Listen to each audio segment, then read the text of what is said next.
भगवान श्री कृष्ण जब माता देवकी और पिता वसुदेव को कंस के चंगुल से छुड़ाने गए तब उनकी उम्र 14 वर्ष थी।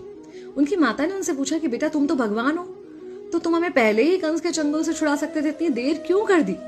तो कृष्ण जी ने कहा, माता क्या पिछले जन्म में आपने मुझे 14 वर्ष का वनवास नहीं दिया था?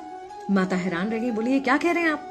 तब कृष्ण जी ने बताया कि पिछले जन्म में मैं राम था और आप थी माता कैकेयी और आप ही ने मुझे 14 वर्ष का वनवास दिया था और कर्म फल से कोई नहीं बच सकता माता, इसलिए आपको 14 साल का ये दुख सहना पड़ा। तब आश्चर्यचकित होते हुए माता ने पूछा, तो फिर यशोदा पिछले जन्म में कौन थी?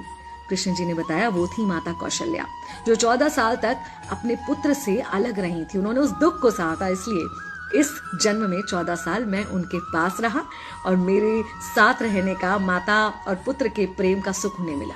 कहने का मतलब यह है कि कर्म फल से ना उस युग में कोई बचा था, ना आज कोई बचेगा। खुद भगवान भी कर्म फल से नहीं बच सकते, इसलिए अपने हर एक कर्म को बहुत सोच समझ कर कीजिए, क्योंकि जिसके भी खिलाफ आप कुछ गलत कर रहे हैं उससे आपकी शत्रुता कुछ समय या शायद एक जन्म की है, लेकिन उसके साथ कुछ गलत करके आप अपने कई जन्म बिगाड़ सकते हैं।